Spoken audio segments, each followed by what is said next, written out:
ನಮಸ್ಕಾರ, ನ್ಯೂಸ್ ಸಂಗಮಕ್ಕೆ ಸ್ವಾಗತ. ಮೊದಲಿಗೆ ಹೆಡ್ಲೈನ್ಸ್. ಕುಶಾಲನಗರ ಪಟ್ಟಣದ ಎಚ್ಎಪಿ ಕಾಲೋನಿಯಲ್ಲಿ ಶಾಸಕರಾದ ಡಾಕ್ಟರ್ ಮಂತ್ರಗೌಡರ ನೇತೃತ್ವದಲ್ಲಿ ಹನುಮ ಜಯಂತಿ ಕುರಿತು ಪೂರ್ವಭಾವಿ ಸಭೆ ಹಮ್ಮಿಕೊಳ್ಳಲಾಗಿತ್ತು. ಕೆಆರ್ಪೇಟೆ ಪಟ್ಟಣದ ತಾಲೂಕು ಆಡಳಿತ ಕಾರ್ಯಸಂಘದ ಸಭಾಂಗಣದಲ್ಲಿ ತಾಲೂಕು ಮಟ್ಟದ ಅಧಿಕಾರಿಗಳ ಸಭೆ ನಡೆಯಿತು. ಕಾರ್ಕಳ ತಾಲೂಕಿನಲ್ಲಿ ಗ್ಯಾರಂಟಿಯ ಎಲ್ಲ 5 ಯೋಜನೆಗಳು ತಲುಪಿದ ಮೊದಲ ಗ್ರಾಮ ಪಳ್ಳಿ.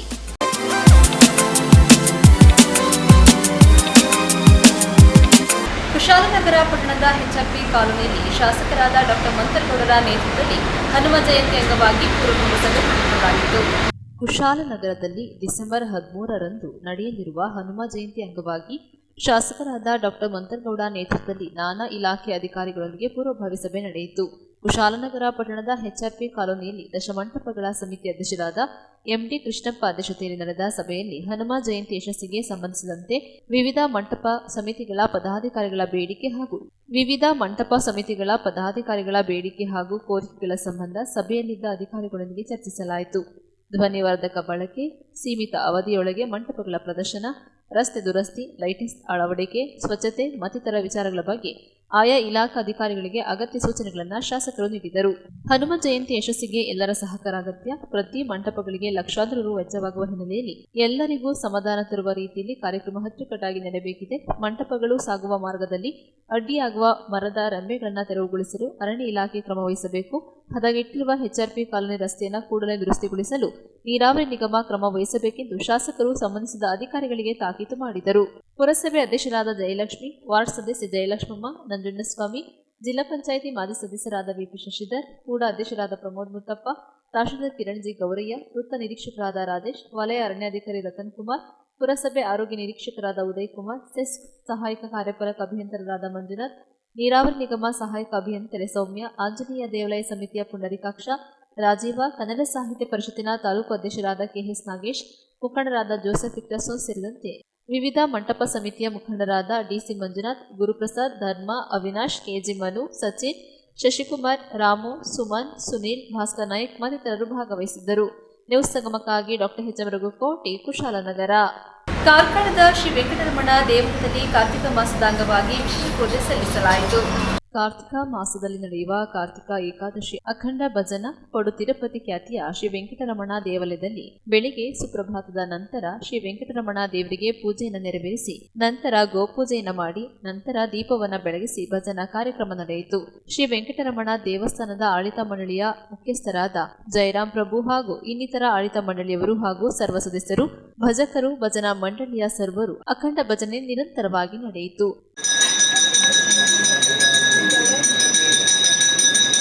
ಗಾಂಡ್ರು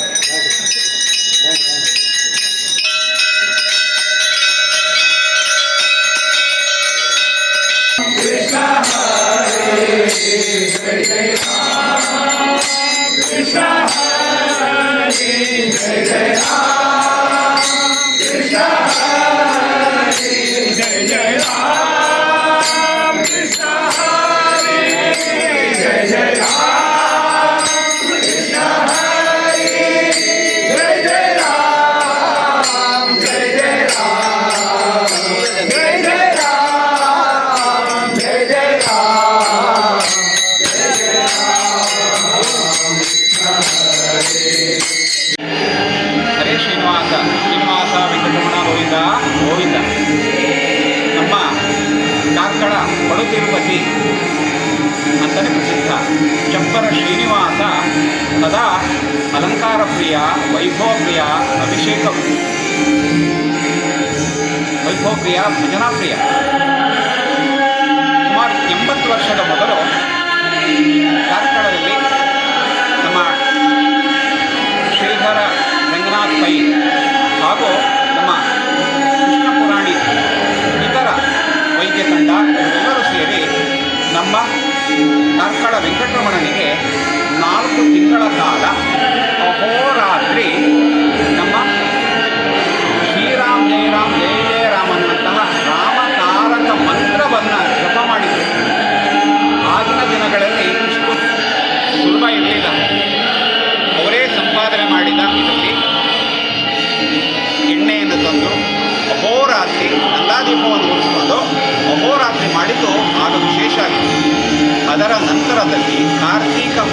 ಚಾತುರ್ಮಾಸದ ನಂತರ ಕಾರ್ತಿಕ ಮಾಸದ ಏಕಾಹ ಇವತ್ತಿನ ದಿನ ಅವರು ಬೇರೆ ಬೇರೆ ಭಜನಾ ಮಂಡಳಿಗಳನ್ನು ಭಜಕರನ್ನು ಸಂಕಲಿಸಿ ಏಕತ್ರ ಮಾಡಿ ಅಲ್ಲಿ ಅಹೋರಾತ್ರಿ ಏಕಾಹ ಭಜನೆ ಆರಂಭ ಮಾಡಿದರು. ಆ ದಿನದಿಂದ ಈಗಲೂ ಸಹ ನಮ್ಮ ಕಾರ್ಕಳ ಶ್ರೀನಿವಾಸನಿಗೆ ವೆಂಕಟರಮಣನ ಸನ್ನಿಧಾನದಲ್ಲಿ ನಿತ್ಯ ಭಜನೆ ನಡೆಯುತ್ತಾ ಇದೆ, ಭಜನಾ ಉತ್ಸವ ನಡೀತಾ ಇದೆ. ಹಾಗೆ ಆ ಕಾರ್ತಿಕ ಮಾಸದ ದಿನದಲ್ಲಿ ಈಗ ಆರಂಭ ಮಾಡಿದಂತಹ ರಂಗನಾಥ ಪೈ, ಅದರ ನಂತರದಲ್ಲಿ ಅವರ ಪುತ್ರರಾದಂತಹ ಶ್ರೀಧರ್ ಪೈ, ಅವರ ಪುತ್ರರಾದ ರಂಗನಾಥ ಪೈ, ಅದಾದ ನಂತರ ಅವರ ಶ್ರೀಧರ್ ಪೈ ಅವರ ಮೊಮ್ಮಕ್ಕಳಾದಂತಹ ಕುಂಡಲಿ ಪೈ, ಕೇಶವ್ ಪೈ, ರಾಘವೇಂದ್ರ ಪೈ, ಶ್ರೀಧರ್ ಪೈ ಇವರ ಒಂದು ಸೇವೆಯ ದೃಷ್ಟಿಯಿಂದ ಬರ್ತಾ ಇದೆ.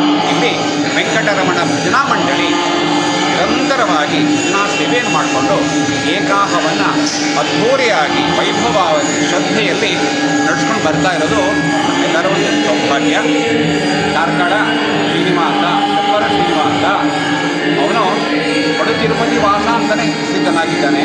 ಅವನು ಭಜನಾಪ್ರಿಯನು ಹೌದು. ಭಕ್ತಿಯಲ್ಲಿ ಅವನ ನಡೆಯಲ್ಲಿ ಬಂದು ಪ್ರಾರ್ಥನೆ ಮಾಡಿದ ಎಲ್ಲರಿಗೂ ಮಂಗಲ ಆಗೋದು ನಿಶ್ಚಯ. ಹಾಗೆ ಎಲ್ಲರಿಗೂ ಸಂದರ್ಭದಲ್ಲಿ ಎಲ್ಲರಿಗೂ ಶುಭವಾಗಲಿ ಅಂತೇಳಿ ಪ್ರಾರ್ಥಿಸ್ತೇನೆ.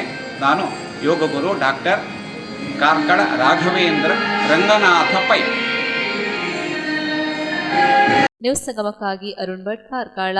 ತಂಡದ ತಾಲೂಕು ಆಡಳಿತ ಕಾರ್ಯಸೌಧದ ಸಭಾಂಗಣದಲ್ಲಿ ತಾಲೂಕು ಮಟ್ಟದ ಅಧಿಕಾರಿಗಳ ಸಭೆ ನಡೆಯಿತು.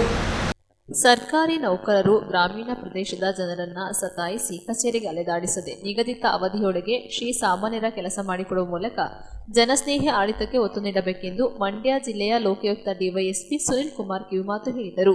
ಕೆಆರ್ಪೇಟೆ ಪಟ್ಟಣದ ತಾಲೂಕು ಆಡಳಿತ ಕಾರ್ಯಸೌಧದ ಸಭಾಂಗಣದಲ್ಲಿ ಆಯೋಜಿಸಿದ್ದ ತಾಲೂಕು ಮಟ್ಟದ ಅಧಿಕಾರಿಗಳ ಸಭೆಯ ಅಧ್ಯಕ್ಷತೆ ವಹಿಸಿ ಜನಸಾಮಾನ್ಯರ ಕುಂದುಕೊರತೆಗಳನ್ನು ಆಲಿಸಿ ಮಾತನಾಡಿದರು.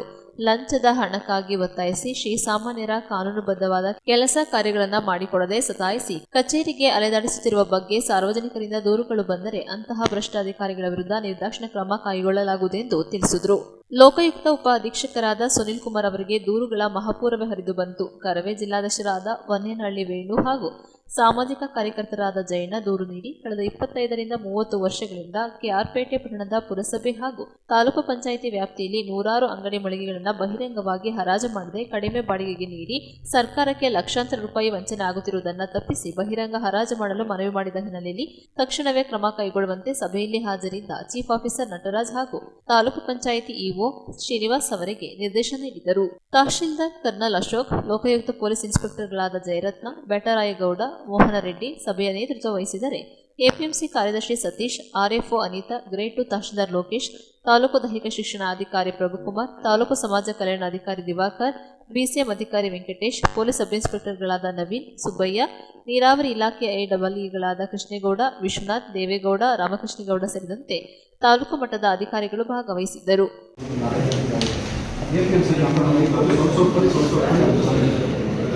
ಎಪಿಎಂಸಿ ಕಾಂಪೌಂಡ್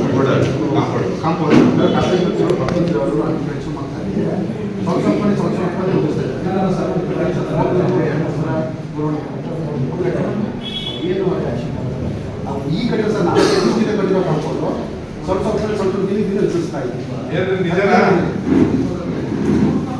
ಎಪಿಎಂಸಿ ಯಾರು ಏನಾಗಿದೆ ನಿಮ್ಮ ಬೇರೆ ಕಾಂಪೌಂಡ್ ಓದಿಸ್ತಾರ ಅಂತಲ್ಲ ಸೈಡ್ ಆದ್ರು ನೀವು ನೋಡಿಲ್ಲ? ಅದು ಕಾಂಪೌಂಡ್ ಕಂಪ್ಲೇಂಟ್ ಮಾಡಿದ್ದೀನಿ. ಅದಾದ್ಮೇಲೆ ಫಸ್ಟ್ ಟೈಮು ನೈಟ್ ಕಾಂಪೌಂಡ್ ಹೊಡೆದಾಗ್ತಾರೆ. ಫಸ್ಟ್ ಎಫ್ಐಆರ್ ಕೊಡಿಸ್ತೀವಿ. 10 ಡೇಸ್ ಆದಮೇಲೆ ಪರಮೇಶ್ ಅಂತಕ್ಕಂಥವ್ರು 4 ಜನ ಕರ್ಕೊಂಡ್ಬಂದು ಮಧ್ಯಾಹ್ನ ಟೈಮಲ್ಲೇ ಎಪಿಎಂಸಿ ಪ್ರಾಪರ್ಟಿ ಒಳಗೆ ಕರ್ಕೊಂಬಂದು ಇಡೋದಕ್ಕೆ ಬಂದಾಗ ಎಲ್ಲರಿಗೆ ಒಂದು ಹೊತ್ತೆ ಅದೆಲ್ಲ ಮಾಡಿಕೊಂಡು ಮತ್ತೆ ಹೋಗಿ ಅದನ್ನ ಅಲ್ಲಿ ಒಂದು ಬೋರ್ಡ್ ಕೂಡ ಹಾಕಿದ್ರು. ಲಕ್ಷ್ಮೀನಾರಾಯಣಕ್ಕೆ ಪ್ರಾಪರ್ಟಿ ಸೇರಿದೆ ಅಲ್ಲಿ. ಅದಾದ್ಮೇಲೆ ಒಂದು ಮನವಿ ಕೂಡ ಪೊಲೀಸ್ ಸ್ಟೇಷನ್ಗೆ ಇಲ್ಲಿ ಎಫ್ಐಆರ್ ಮಾಡಿಸಿದ್ವಿ.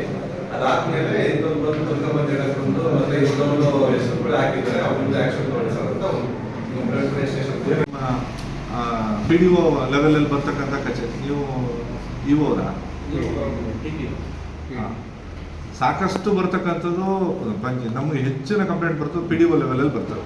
ಯಾಕೆಂದರೆ ಸಾರ್ವಜನಿಕ ಹತ್ತಿರವಾಗಿ ಕೆಲಸ ಮಾಡೋರು ಪ್ರತಿ ಹಳ್ಳಿನಲ್ಲಿ ಅಥವಾ 5 ಹಳ್ಳಿ ಆಗ್ಬೋದು, 2 ಹಳ್ಳಿ ಆಗ್ಬೋದು, ಎಲ್ಲ ಕಚೇರಿಗಳು ಇರೋದವರು ಮೊದಲು ಅಪ್ರೋಚ್ ಆಗ್ತಕ್ಕಂಥ ಅಧಿಕಾರಿ ಸಾರ್ವಜನಿಕರಿಗೆ ಅವರೇನೆ. ಹಾಗಾಗಿ ಅವ್ರ ಕೆಲಸಗಳಾಗಲಿಲ್ಲ ಅಂದರೆ ನಮ್ಮ ಹತ್ರ ಬರ್ತಾರೆ.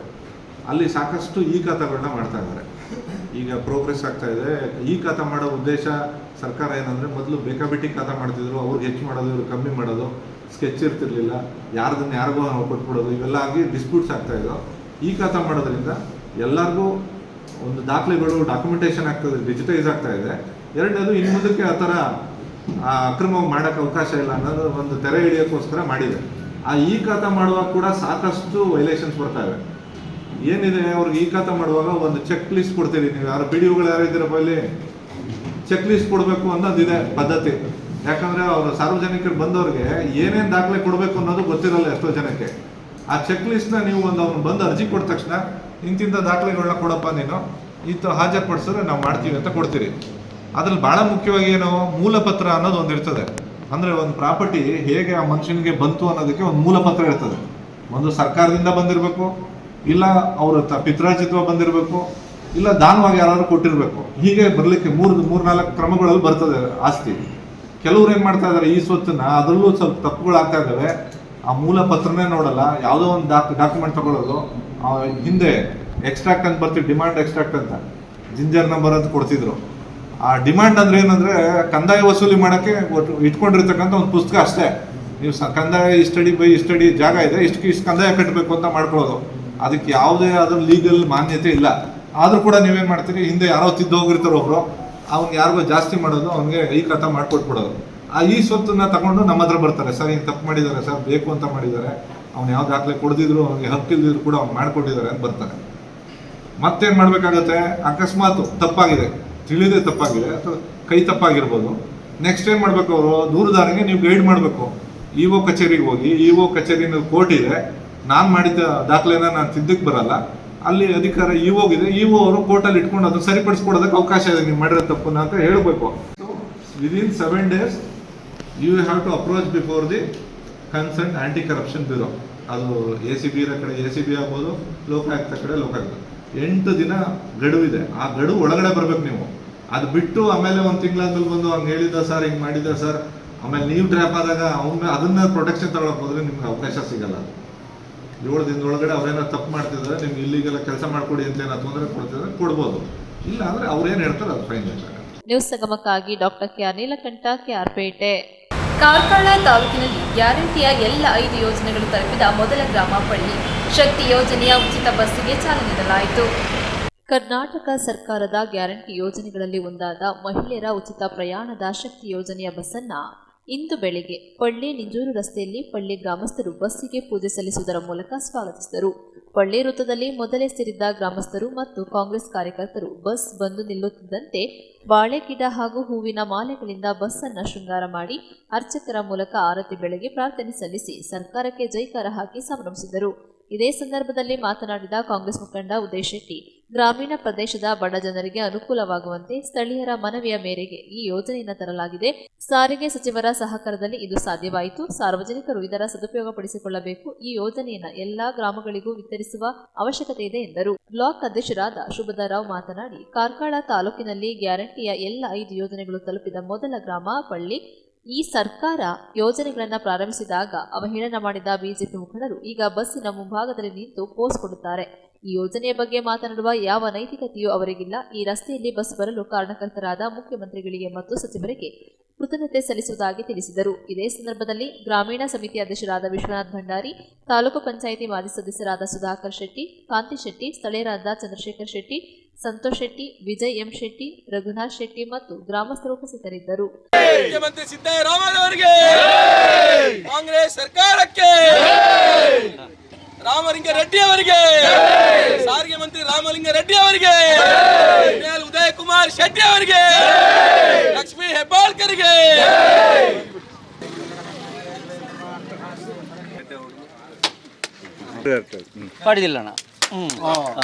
ಪಳ್ಳಿದ ಜನಗಳು ಅತ್ಯಂತ ಅದೃಷ್ಟಶಾಲಿಗಳು ಅಂತ ನಾವು ಹೇಳಿಕ್ ಬಯಸ್ತೇವೆ. ಕಾಂಗ್ರೆಸ್ ಸರ್ಕಾರ 5 ಗ್ಯಾರಂಟಿ ಯೋಜನೆಗಳನ್ನ ಘೋಷಿಸಿದವು. 4 ಯೋಜನೆಗಳು ಎಲ್ರಿಗೂ ತಲುಪಿದೆ. 5ನೇ ಯೋಜನೆ ಕಾರ್ಕಳ ತಾಲೂಕಿನಲ್ಲಿ ಮೊದಲಿಗೆ ತಲುಪಿದ್ರೆ ಅದು ಪಳ್ಳಿ ಗ್ರಾಮಕ್ಕೆ ಅನ್ನುವಂತ ಒಂದು ಹೆಮ್ಮೆ ನಿಮ್ಗೆಲ್ರಿಗೂ ಇದೆ. ಇಲ್ಲಿಗೆ ಕಾರ್ಕಳಕ್ಕೆ ಸರ್ಕಾರಿ ಬಸ್ ಬರುವುದಿಲ್ಲ ಅನ್ನುವಂತ ಆರೋಪ ಇತ್ತು. ಆದ್ರೆ ಪಳ್ಳಿಗೆ ಮೊದಲನೇದಾಗಿ ಆ ಸರ್ಕಾರಿ ಬಸ್ ಬಂದು ಇವತ್ತು ಮಹಿಳೆಯರೆಲ್ಲರೂ ಕೂಡ ಉಚಿತವಾಗಿ ಆ ಬಸ್ ನಲ್ಲಿ ಹೋಗ್ಲಿಕ್ಕೆ ಒಂದು ಅವಕಾಶ ಮಾಡಿಕೊಟ್ಟಿದ್ದಾರೆ. ಕರ್ನಾಟಕ ಸರ್ಕಾರದ ಮುಖ್ಯಮಂತ್ರಿ ಸಿದ್ದರಾಮಯ್ಯರವರಿಗೆ, DK ಶಿವಕುಮಾರ್ ಅವರಿಗೆ, ಸಾರಿಗೆ ಮಂತ್ರಿ ರಾಮಲಿಂಗ ರೆಡ್ಡಿ ಅವರಿಗೆ, ಉಸ್ತುವಾರಿ ಸಚಿವರು ಆಗಿರುವ ಲಕ್ಷ್ಮೀ ಹೆಬ್ಬಾಳ್ಕರ್ ಅವರಿಗೆ, ಹಾಗೆ ಇದಕ್ಕೆ ಕಾರಣಕರ್ತರಾದ ನಮ್ಮ ನಾಯಕರಾಗಿರುವ ಉದಯ್ ಕುಮಾರ್ ಶೆಟ್ಟಿ ಅವರಿಗೆ, ಇಡೀ ಪಳ್ಳಿ ಗ್ರಾಮಸ್ಥರ ಪರವಾಗಿ ನಾನು ಕೃತಜ್ಞತೆಯನ್ನು ಸಲ್ಲಿಸ್ತೇನೆ. ಈ ಉಚಿತ ಯೋಜನೆಗಳನ್ನು ಕೊಡುವಾಗ ಕೆಲವರು ಹೇಳಿದ್ರು ಆ ಬಸ್ನಲ್ಲಿ ಹೋಗುವವರೆಲ್ಲ ಸೋಮಾರಿ ಆಗ್ತೇನೆ ಅಂತ ಹೇಳಿದ್ರು. ಇವತ್ತು ಈ ಬಸ್ ನಲ್ಲಿ ಇರುವವರು ಯಾರಾದ್ರೂ ಸೋಮಾರಿಗಳಾಗಿದ್ದೀರಾ? ಯಾರಾದ್ರೂ ಸೋಮಾರಿಗಳಿದ್ದೀರಾ? ಇಲ್ಲಿ ಉಚಿತ ಗ್ಯಾರಂಟಿ ತಗೊಂಡ್ರೆ ಸೋಮಾರಿ ಅಂತ ಹೇಳಿ ಯಾರಾದ್ರೂ ಸೋಮಾರಿ ಇದ್ದಾರಾ? ಇಲ್ಲ. ಬಿಜೆಪಿ ಅವರು ನಿನ್ನೆ ಇದನ್ನು ಉದ್ಘಾಟನೆ ಮಾಡಿದ್ರು. ಅವರ ಒಂದು ಉದ್ಘಾಟನೆ ಮಾಡ್ಲಿಕ್ಕೆ ಅವರಿಗೆ ನೈತಿಕ ಹಕ್ಕಿದೆಯಾ? ಇಲ್ಲ. ಯಾಕೆ ಹೇಳಿದ್ರೆ ಉಚಿತವಾಗಿಯೂ ಮಹಿಳೆಯರಿಗೆ ಅವಕಾಶ ಮಾಡಿಕೊಟ್ಟದಿದ್ರೆ ಅದು ಕಾಂಗ್ರೆಸ್ ಸರ್ಕಾರ, ನುಡಿದಂತೆ ಸರ್ಕಾರ ಇದ್ರೆ ಅದು ಕಾಂಗ್ರೆಸ್ ಸರ್ಕಾರ. ಇವತ್ತು ಪಳ್ಳಿ ಜನತೆಯ ನೀವೆಲ್ಲರೂ ಭಾಗ್ಯವಂತರು. ಕರ್ನಾಟಕ ಸರ್ಕಾರದ 5 ಯೋಜನೆಗಳು ನಿಮ್ಗೆ ಬಂದಿದೆ ಅಂತ ಹೇಳಿಕ್ಕೆ ತುಂಬಾ ಸಂತೋಷ ಪಡ್ತಾ ಇದ್ದೇವೆ. ಮುಂದಿನ ದಿನಗಳಲ್ಲಿ ಈ ಬಸ್ ಮಾರ್ಗ ಇನ್ನೂ ವಿಸ್ತಾರವಾಗಬೇಕು. ನೀವೆಲ್ಲರೂ ಹೇಳಿದ್ರಿ ಬೇರೆ ಬೇರೆ ರೂಟ್ ನಲ್ಲಿ ವಿದ್ಯಾರ್ಥಿಗಳು ಬರ್ತಾರೆ, ನಿಟ್ಟೆ ಕಾಲೇಜ್ ಹೋಗ್ಲಿಕ್ಕೆ, ಮಂಗಳೂರು ಹೋಗ್ಲಿಕ್ಕೆ, ಉಡುಪಿ ಹೋಗ್ಲಿಕ್ಕೆ. ಈ ಎಲ್ಲ ಯೋಜನೆಗಳು ಇನ್ನು ಹೆಚ್ಚಿನ ದಿನಗಳಲ್ಲಿ ಎಲ್ಲಾ ರಸ್ತೆಗಳಿಗೆ ಬಸ್ ಬರುವ ಅವಕಾಶಗಳು ಆ ದೇವರು ಕರುಣಿಸಲಿ. ಉದಯ್ ಕುಮಾರ್ ಶೆಟ್ಟಿಯವರ ನೇತೃತ್ವದಲ್ಲಿ ಆ ಯೋಜನೆಗಳು ಪಳ್ಳಿ ಗ್ರಾಮಕ್ಕೆ ಬರಲಿ ಅನ್ನುವಂತ ಮನವಿಯನ್ನು ಮಾಡ್ತಾ ಮತ್ತೊಮ್ಮೆ ನಿಮ್ಮೆಲ್ಲರ ಪರವಾಗಿ ಉದಯ್ ಕುಮಾರ್ ಶೆಟ್ಟಿ ಅವರಿಗೆ ನಾನು ಕೃತಜ್ಞತೆಯನ್ನು ಸಲ್ಲಿಸ್ತೇನೆ. ಈ ಎಲ್ಲ ಯೋಜನೆಗಳು ನೀವೆಲ್ಲರೂ ಕೂಡ ಇದರ ಸದುಪಯೋಗ ಪಡಿಬೇಕು ಅನ್ನುವಂತ ಮನವಿಯನ್ನು ಮಾಡ್ತಾ ಈ ಬಸ್ನ ಡ್ರೈವರ್ಗಳು, ಸಿಬ್ಬಂದಿಗಳು ತಾವು ಯಾರು ಇದ್ದೀರಿ, ನಿಮ್ಗೂ ಕೂಡ ಒಳ್ಳೇದಾಗ್ಲಿ, ಈ ರೂಟಿನಲ್ಲಿ ಒಳ್ಳೆ ರೀತಿಯಲ್ಲಿ ಒಂದು ವಾಹನ ಸಂಚಾರ ಆಗ್ಲಿ ಅನ್ನುವಂತ ಮನವಿಯನ್ನು ಸಂದರ್ಭ ಮಾಡ್ತಾ ಅವಕಾಶ ಮಾಡಿಕೊಟ್ಟ ನಿಮ್ಗೆಲ್ಲರಿಗೂ ಕೂಡ ಧನ್ಯವಾದ ಸಲ್ಲಿಸಿ ನಾನು ಮಾತನ್ನು ಮುಗಿಸ್ತೇನೆ. ಅನೌನ್ಸ್ ಆಗಿ ಸುಮಾರು ಸಮಯ ಆಯಿತು. ಆದರೂ ನಿಮಗೆಲ್ಲ ಗೊತ್ತಿದ್ದ ಹಾಗೆ ನಮ್ಮ ಈ ದಕ್ಷಿಣ ಕನ್ನಡ ಉಡುಪಿಯಲ್ಲಿ ಅದು ಸಹ ಭಾರತದಲ್ಲಿ ಸರ್ಕಾರಿ ಬಸ್ಸಿನ ಸವಲತ್ತು ಕಮ್ಮಿ ಇದೆ. ಅದೇ ನಮ್ಮ ಬೈಲೂರಿಂದ ಕಾರ್ಕಳ, ಧರ್ಮಸ್ಥಳ, ಸುಬ್ರಹ್ಮಣ್ಯ, ಕೊಲ್ಲೂರು ಅಲ್ಲೆಲ್ಲ ಇದೆ. ನಮಗೆ ಅದರ ಒಂದು ಯೋಜನೆಯ ಫಲ ಸಿಗ್ತಾ ಇರಲಿಲ್ಲ. ಈಗ ಸಿಗ್ಬೇಕಂತ ನಾವು ಸುಮಾರು ಸಮಯದಿಂದ ಹೋರಾಟ ಮಾಡ್ತಿದ್ದೆವು. ಆದರೂ ಅದಕ್ಕೆ ನಮ್ಮ ವಿರೋಧ ಪಕ್ಷದವರು ಅದಕ್ಕೆ ತಡೆ ಓಡುವ ಕೆಲಸವನ್ನು ಮಾಡಿದರು. ಹಿಂದೆ ನಿಮಗೆ ನೆನಪಿರ್ಬೋದು, ಸಿದ್ದರಾಮಯ್ಯ ಸರ್ಕಾರ ಇರುವಾಗ ಪ್ರಮೋದ್ ಮಧ್ವರಾಜ್ ಅವರು ಮಂತ್ರಿ ಆಗಿರುವಾಗ ನರ್ಮು ಯೋಜನೆ ಮೂಲಕ ಹಲವಾರು ಬಸ್ಸುಗಳು ಇಲ್ಲಿ ಬಂದಿದ್ದವು. ಮತ್ತೆ ಬೇರೆ ಬೇರೆ ಲಾಬಿಗೆ ಎಲ್ಲ ಮಾಡೋದು ಅದೆಲ್ಲ ಕೈದಾಯಿತು. ಆದರೆ ಈ ಸಲ ಅದಕ್ಕೆ ಯಾವುದಕ್ಕೂ ಅವಕಾಶ ಮಾಡಬಾರ್ದು. ನಮ್ಮ ಸರ್ಕಾರ ಕೊಟ್ಟ ಯೋಜನೆ ಅದು ಸಹ ಮಹಿಳೆಯರಿಗೆ ಸ್ಪೆಷಲ್ ಆಗಿ. ಇವತ್ತು ನಾವು ನಿನ್ನೆ ಬೈ ಎಲೆಕ್ಷನ್ ಬೇರೆ ಶಿಗ್ಗಾಂವ್ ಮತ್ತೆ ಬೇರೆ ಕಡೆ ಹೋದಾಗ ಅಲ್ಲೆಲ್ಲ ಸರ್ಕಾರಿ ಬಸ್ಸಲ್ಲಿ ಸಿಗುದು. ಅವರೆಲ್ಲ ಹೇಳುದು ಕೇಳಿ ಮನಸ್ಸಿಗೆ ಇಷ್ಟು ಸಮಾಧಾನ ಆಯ್ತು ಅಂದ್ರೆ ಎಲ್ಲ ಮಹಿಳೆಯರು ಉಚಿತವಾಗಿ ನಮ್ಮ ಎಲ್ಲ ತೀರ್ಥಕ್ಷೇತ್ರಗಳಿಗೆ, ಖಾಲಿ ಧರ್ಮಸ್ಥಳ, ಸುಬ್ರಹ್ಮಣ್ಯ ಅಲ್ಲ, ಬೇರೆ ಸಹ ಎಲ್ಲ ಕಡೆ ಉತ್ತರ ಕರ್ನಾಟಕದ ಹೆಚ್ಚಿನ ಎಲ್ಲ ಕ್ಷೇತ್ರಗಳಿಗೆ ಹೋಗಿ ಬಂದಿದ್ದಾರೆ ಅಂತ ಎಲ್ಲ ಕೇಳಿದ್ರು. ತುಂಬ ಖುಷಿ ಆಯಿತು. ನಮ್ಮ ಉದ್ದೇಶ ಇಷ್ಟೇ, ಮುಂದೆ ಸಹ ಈ ಬಸ್ಸು ನಿರಂತರವಾಗಿ ಓಡಬೇಕು. ನಾನು ಇಲ್ಲಿ ಸಿಬ್ಬಂದಿಯವರು ಇದ್ದಾರೆ, ಡ್ರೈವರ್ಸ್ ಕಂಡು ಕೆಲಸ ಮಾಡೋರು ಇದ್ದಾರೆ. ನೀವು ಸಹ ಹೆಚ್ಚಿನ ಸಮಯವನ್ನು ಅದಕ್ಕೆ ಮೀಸಲಾಗಿಟ್ಟು ಅದು ಏನು ಟೈಮಿಂಗ್ ಕೊಡ್ತೀರಾ ಆ ಟೈಮಿಂಗಲ್ಲಿ ಬಂದು ಮತ್ತೆ ನಿರಂತರವಾಗಿ ಬಂದು ಅದರಲ್ಲೂ ಪರ್ಟಿಕ್ಯುಲರ್ ಆಗಿ ಶಾಲೆಯ ಮಕ್ಕಳಿಗೆ ಉಪಯೋಗ ಆಗುವ ರೀತಿಯಲ್ಲಿ ಇದನ್ನು ಉಪಯೋಗಿಸಿಕೊಂಡ್ರೆ ಎಷ್ಟೋ ಜನ ಬಡವರು ಇದ್ದಾರೆ. ನಮ್ಮಲ್ಲಿ 80% ಜನ ಇವತ್ತು ಬಡವರಾಗಿ ಇದ್ದಾರೆ. ಅವರಿಗೆ ಅದರ ಉಪಯೋಗ ಸಿಗಬೇಕು. ಅದರ ಸಂತೋಷ ಅವರಿಗೆ ಗೊತ್ತಾಗ್ತದೆ. ಅವರು ಹೋಗಿ ಅದು ಫ್ರೀಯಾಗಿ ಹೋಗಿ ಬಂದು ಕೂಡ ಸಂತೋಷ ಅವರಿಗೆ ಮಾತ್ರ ಗೊತ್ತಿರುವುದು. ಅದರಿಂದ ಇದರ ಉಪಯೋಗ ಜನರಿಗೆ ಸಿಗಲಿ. ಖಂಡಿತ ಸರ್ಕಾರ ಸಿದ್ದರಾಮಯ್ಯರವರು ನಾವು ಕೊಟ್ಟ ಟ್ಯಾಕ್ಸಿನ ದುಡ್ಡನ್ನೇ ಕೊಡೋದು, ಆದರೂ ಅದನ್ನು ಬಡವರಿಗೆ ಕೊಡಬೇಕೆನ್ನೋ ಯೋಜನೆ ಇರೋದು ಕಾಂಗ್ರೆಸ್ಗೆ ಮಾತ್ರ. ಇದು ನೆನ್ಪಿಟ್ಕೊಳ್ಬೇಕು. ಎಲ್ಲರೂ ಕೊಡೋದು ಕಿಶೆಯಿಂದ ಕೊಡೋದಲ್ಲ, ಸರ್ಕಾರ ದುಡ್ಡು ಅದನ್ನೇ ಅವರು ಹೇಳ್ತಾರೆ. ಆದರೂ ಕೊಡಬೇಕಂತ ಜನರಿಗೆ ಕೊಡಬೇಕ ಮನಸ್ಸು ಬೇಕು. ಆ ದೊಡ್ಡ ಮನಸ್ಸು ಇರೋದು ಕಾಂಗ್ರೆಸ್ ಸರ್ಕಾರಕ್ಕೆ. ಅದಕ್ಕಾಗಿ ಈ 5 ಯೋಜನೆ ತಂದು ಇವತ್ತು ಜನ ಎಲ್ಲ ತೃಪ್ತರಾಗಿದ್ದಾರೆ. ಇದು ಮುಂದಿನ ದಿನದಲ್ಲಿ ಒಳ್ಳೆ ರೀತಿಯಲ್ಲಿ ನಡಿಬೇಕು. ಅದಕ್ಕೆಲ್ಲ ಸಮಸ್ತ ಪಳ್ಳಿ ಜನರ ಸಹಕಾರ ಬೇಕು. ಸದಾ ನಿಮ್ಮ ಜೊತೆಗೆ ಸರ್ಕಾರದ ಪರವಾಗಿ ಕೆಲಸ ಮಾಡಲಿಕ್ಕೆ ನಾವು ಯಾವತ್ತೂ ನಿಮ್ಮ ಜೊತೆಗೆ ಇದ್ದೇವೆ ಎಂಬ ಮಾತನ್ನು ಹೇಳಲಿಕ್ಕೆ ಸಂತೋಷ ಪಡ್ತೀವಿ. ಹಳ್ಳಿ ನಿಂಜೂರು ಗ್ರಾಮಸ್ಥರಿಗೆ ಈ ಒಂದು ಗೌರ್ಮೆಂಟ್ ಬಸ್ ಬಂದದ್ದು ತುಂಬ ಖುಷಿಯಾಗಿದೆ. ನಮಗೆ ಇಲ್ಲಿ 1-2 ಗಂಟೆ ನಾವು ಕಾದು ಕೂತ್ಕೊಳ್ಬೇಕಿತ್ತು ಪ್ರೈವೇಟ್ ಬಸ್ಸಿಗೆ. ನಮಗೆ ಬಸ್ ಇರಲಿಲ್ಲ. ಈಗ ಇದು ಒಂದು ಬಸ್ ಬಂದದ್ದು ನಮಗೆ ಖುಷಿಯಾಗಿದೆ. ನಮ್ಮ ಮುಖ್ಯಮಂತ್ರಿ ಸಿದ್ದರಾಮಯ್ಯನವರು ಈ ಫೆಸಿಲಿಟಿಯನ್ನು ನಮಗೆ ಒದಗಿಸಿ ಕೊಟ್ಟದ್ದಕ್ಕೆ ಅವರಿಗೆ ತುಂಬ ಧನ್ಯವಾದಗಳು. ಹಾಗೆ DK ಶಿವಕುಮಾರ್, ಹಾಗೆ ನಮ್ಮ ಕಾರ್ಕಳ ಶ್ರೀ ಉದಯ್ ಕುಮಾರ್ ಶೆಟ್ಟಿ ಮುನಿಯಾ ಇವರಿಗೆ ಕೂಡ ತುಂಬು ಹೃದಯದ ಧನ್ಯವಾದಗಳು. ಕರ್ನಾಟಕ ಕಾಂಗ್ರೆಸ್ ಸರ್ಕಾರಕ್ಕೆ, ರಾಮಲಿಂಗ ರೆಡ್ಡಿ ಅವರಿಗೆ, ಉದಯ್ ಕುಮಾರ್ ಶೆಟ್ಟಿ ಅವರಿಗೆ, ಉಸ್ತುವಾರಿ ಸಚಿವರಾಗಿರುವ ಲಕ್ಷ್ಮೀ ಹೆಬ್ಬಾಳ್ಕರ್ ಅವರಿಗೆ. ನ್ಯೂಸ್ ಸಂಗಮಕ್ಕಾಗಿ ಅರುಣ್ ಭಟ್, ಕಾರ್ಕಳ. ನಾಪೋಕ್ಲುವಿನ ಮಹಿಳಾ ಸಮಾಜದಲ್ಲಿ ನಾಪೋಕ್ಲು ಲಯನ್ಸ್ ಕ್ಲಬ್ ವತಿಯಿಂದ ದೇಹ ಮತ್ತು ಅಂಗಾಂಗ ದಾನದ ಕುರಿತು ಮಾಹಿತಿ ಕಾರ್ಯಾಗಾರ ಹಮ್ಮಿಕೊಳ್ಳಲಾಗಿತ್ತು. ಅಂಗಾಂಗಗಳನ್ನು ದಾನ ಮಾಡುವುದರಿಂದ ಒಬ್ಬ ವ್ಯಕ್ತಿಯ ಜೀವ ಉಳಿಸಬಹುದು ಎಂದು ಕೊಡಗು ವೈದ್ಯಕೀಯ ವಿಜ್ಞಾನಗಳ ಸಂಸ್ಥೆ ಮಡಿಕೇರಿಯ ಸಹ ಪ್ರಾಧ್ಯಾಪಕ ಡಾಕ್ಟರ್ ಶಶಾಂಕ್ ತಿಳಿಸಿದರು. ನಾಪೋಕ್ಲುವಿನ ಮಹಿಳಾ ಸಮಾಜದಲ್ಲಿ ನಾಪೋಕ್ಲು ಲಯನ್ಸ್ ಕ್ಲಬ್ ಮತ್ತು ಲಿಯೋ ಕ್ಲಬ್ ನಾಪೋಕ್ಲು ಮಹಿಳಾ ಸಮಾಜದ ವತಿಯಿಂದ ಆಯೋಜಿಸಲಾಗಿದ್ದ ದೇಹ ಮತ್ತು ಅಂಗಾಂಗ ದಾನದ ಕುರಿತ ಮಾಹಿತಿ ಕಾರ್ಯಾಗಾರದಲ್ಲಿ ಅವರು ಮಾತನಾಡಿದರು. ಆರೋಗ್ಯವಂತ ವ್ಯಕ್ತಿಯ ಅಂಗಾಂಗಗಳನ್ನು ದಾನ ಮಾಡಬಹುದು. ಹೃದಯ ಸೇರಿದಂತೆ ದೇಹದ ವಿವಿಧ ಅಂಗಗಳನ್ನು ದಾನ ಮಾಡಲು ಸಾಧ್ಯವಿದೆ. ಇದಕ್ಕಾಗಿ ನೋಂದಣಿ ಮಾಡಬೇಕು. ನುರಿತ ವೈದ್ಯರ ತಂಡ ಕಾರ್ಯನಿರ್ವಹಿಸುತ್ತದೆ. ಅಂಗಾಂಗ ದಾನ ಮಾಡುವ ಮಂದಿ ವೈದ್ಯರ ಸಹಕಾರದಿಂದ ವ್ಯಕ್ತಿಗಳ ಜೀವ ಉಳಿಸಲು ಸಾಧ್ಯ ಎಂದು ಸಮಗ್ರ ಮಾಹಿತಿಯನ್ನು ನೀಡಿದರು. ಕಾರ್ಯಕ್ರಮದ ಅಧ್ಯಕ್ಷತೆ ವಹಿಸಿದ್ದ ಲಯನ್ಸ್ ಕ್ಲಬ್ ಅಧ್ಯಕ್ಷರಾದ ಮೇರಿ ಚಿಟ್ಟಿಯಪ್ಪ ವಹಿಸಿದ ಸಭೆಯಲ್ಲಿ ನಾಪೋಕ್ಲು ಮಹಿಳಾ ಸಮಾಜದ ಅಧ್ಯಕ್ಷರಾದ ರೇಷ್ಮಾ ಉತ್ತಪ್ಪ, ಭಗವತಿ ಮಹಿಳಾ ಸಮಾಜದ ಅಧ್ಯಕ್ಷರಾದ ಬೊಳ್ಳಮ್ಮ ನಾಣಯ್ಯ, ಗಾಯತ್ರಿ ಸಂಘದ ಅಧ್ಯಕ್ಷರಾದ ಧರಣಿ ಗಣಪತಿ, ಗ್ರಾಮ ಪಂಚಾಯಿತಿ ಉಪಾಧ್ಯಕ್ಷರಾದ ಹೇಮಾ ಅರುಣ್, ಲಯನ್ಸ್ ಕ್ಲಬ್ ಖಜಾಂಚಿ ರೇಖಾ ಪೊನ್ನಣ್ಣ ವೇದಿಕೆಯಲ್ಲಿ ಉಪಸ್ಥಿತರಿದ್ದು ತಮ್ಮ ಅನಿಸಿಕೆ ವ್ಯಕ್ತಪಡಿಸಿ ಮಾತನಾಡಿದರು. ಕಾರ್ಯಕ್ರಮದಲ್ಲಿ ಲಯನ್ಸ್ ಕ್ಲಬ್ ಹಾಗೂ ಮಹಿಳಾ ಸಮಾಜದ ಗಾಯತ್ರಿ ಸಂಘದ ಭಗವತಿ ಮಹಿಳಾ ಸಮಾಜದ ಪದಾಧಿಕಾರಿಗಳು ಸದಸ್ಯರು ಪಾಲ್ಗೊಂಡಿದ್ದರು. ಏನಿಲ್ಲ ಆಯ್ತಲ್ಲ, ದಯವಿಟ್ಟು ತುಂಬಾ ಜನಗಳಿಗೆ ಹೆಲ್ಪ್ ಆಗಿ ಅಟ್ಲೀಸ್ಟ್ ನೀವು ಕೊಡುವ ದೇಹದಿಂದ ಒಂದು ಡಾಕ್ಟರ್ ವಿದ್ಯಾಭ್ಯಾಸ ಹೆಲ್ಪ್ ಆದರೆ ನಾಳೆ ಸಾವಿರಾರು ರೋಗಿಗಳ ಜೀವನ ಇಷ್ಟು. ನಾನು ನಿಮ್ದೇನ ಡೌಟ್ಸ್ ಇದ್ರೆ ನಾನು ಕೇಳ್ತೇವೆ.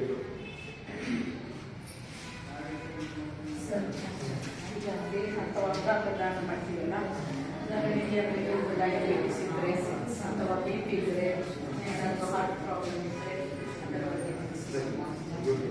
ಒಳ್ಳೆ ಪ್ರಶ್ನೆ. ದೇಹದಾನ ಮಾಡೋದಕ್ಕೆ ಏನೇ HIV ರೋಗ ಇದ್ರೂ ನಾವು ದೇಹದಾನ ತಗೋತೀವಿ. ಯಾಕಂತಂದ್ರೆ ನಾವೊಂದು ಫ್ಲೂಯಿಡ್ ಹಾಕ್ತೀವಿ, MRV ಫ್ಲೂಯಿಡ್ ಅಂತ, ಅದು ಫಾರ್ಮಲಿನ್. ಅದನ್ನ ಹಾಕಿದ ತಕ್ಷಣ ಎಂಥದೇ ವೈರಸ್ ಆಗಲಿ ಎಂಥದೇ ಬ್ಯಾಕ್ಟೀರಿಯಾ ಆಗಲಿ ಎಂಥ ಇದಾದ್ರೂ ನಶಿಸಿ ಹೋಗ್ಬಿಡುತ್ತೆ. ಡಯಾಬಿಟಿಸ್ ಇದಲ್ಲ. ಆದ್ರೆ ಅಂಗಾಂಗ ದಾನ ಮಾಡಬೇಕಾದಾಗ ಅವರು ನೋಡ್ತಾರೆ, ನಮ್ಮ ಅಂಗಾಂಗಗಳು ಚೆನ್ನಾಗಿದ್ರೆ ಮಾತ್ರ ತಗೋತಾರೆ. ನ್ಯೂಸ್ ಸಂಗಮಕ್ಕಾಗಿ ದುಗಳ ಸದಾನಂದ, ನಾಪೋಕ್ಲು. ಕೊನೆಯಲ್ಲಿ ಮತ್ತೊಮ್ಮೆ ಹೆಡ್ಲೈನ್ಸ್. ಕುಶಾಲನಗರ ಪಟ್ಟಣದ HRP ಕಾಲೋನಿಯಲ್ಲಿ ಶಾಸಕರಾದ ಡಾಕ್ಟರ್ ಮಂತ್ರಗೌಡರ ನೇತೃತ್ವದಲ್ಲಿ ಹನುಮ ಜಯಂತಿ ಕುರಿತು ಪೂರ್ವಭಾವಿ ಸಭೆ ಹಮ್ಮಿಕೊಳ್ಳಲಾಗಿತ್ತು. ಕ್ಯಾರ್ಪೇಟೆ ಪಟ್ಟಣದ ತಾಲೂಕು ಆಡಳಿತ ಕಾರ್ಯಸಂಘದ ಸಭಾಂಗಣದಲ್ಲಿ ತಾಲೂಕು ಮಟ್ಟದ ಅಧಿಕಾರಿಗಳ ಸಭೆ ನಡೆಯಿತು. ಕಾರ್ಕಳ ತಾಲೂಕಿನಲ್ಲಿ ಗ್ಯಾರಂಟಿಯ ಎಲ್ಲ 5 ಯೋಜನೆಗಳು ತಲುಪಿದ ಮೊದಲ ಗ್ರಾಮ ಪಳ್ಳಿ.